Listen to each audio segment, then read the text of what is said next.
always taking it because I have a tendency to forget, and that's when it really messes you up. With the implant, I bled for almost a year straight. So that wasn't fun at all. If you have any questions, just talk to a doctor about it. Sex on your period, how? In all caps, Never have I ever. Well, I did have my period for a year straight, so that's something I had to figure out. You gotta use a towel and a condom. Honestly, it feels better because your hormones are so all over the place that it's not as bad as everyone thinks it is. Personally, to me, sex on my period just seems uncomfortable because I'm already cramping up a lot. You're already really sensitive by your vagina. things like Diva cups and different types of period products per se that can go inside of you, and you can have mess-free, that's how they advertise it, mess-free period sex. Is it normal to masturbate? I know some people who would say, no, it's not, and I disagree wholeheartedly. I feel like people who are like, I don't masturbate, I don't watch, I don't do anything, that builds up. And I feel like masturbation is a way to kind of let it out. I do it probably every day. Have you ever questioned your sexuality?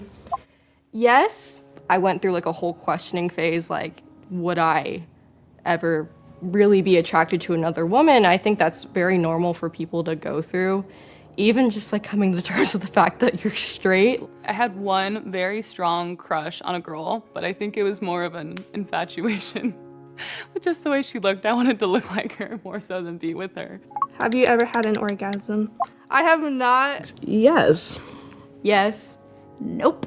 Growing up, especially during puberty, there was sort of like this feeling of shame tagged around girls going through puberty and feeling horny. Like if I felt a little horny, I was like, oh no, like this isn't normal. If I'm horny, I just sit through it and I don't do anything about it and I wait till it passes. But because of that, like later my body just when it's like about to orgasm, my body like shuts down. It's like, no, you're not gonna, that's just my mind blocking it, which is something I'm working on.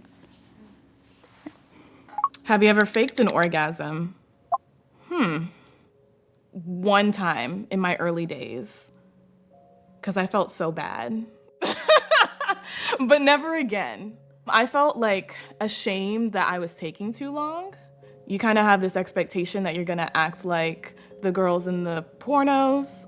Is it important to find a partner that can make you orgasm?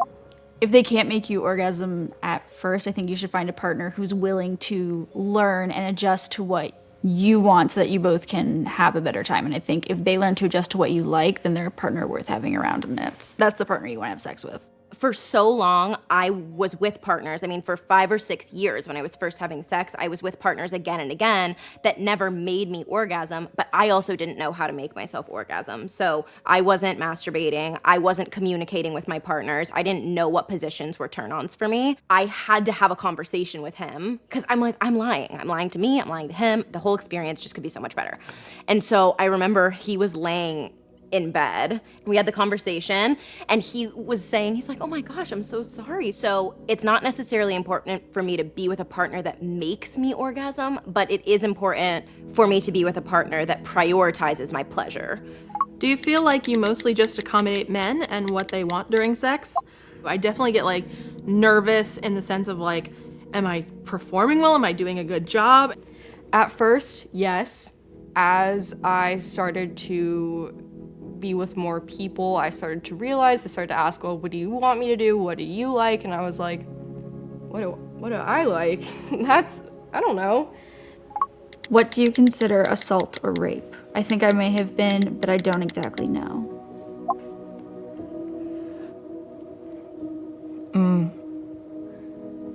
Oof. I know a lot of people are taught rape or assault is this big, scary, aggressive thing.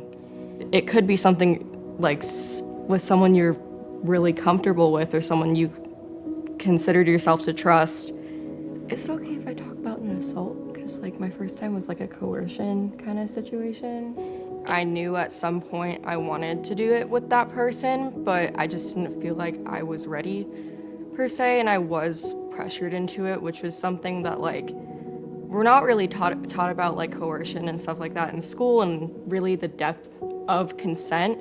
So I didn't really have that understanding, like just because I did say yes eventually and it did end up going that way, that's not okay. So many of us have this question.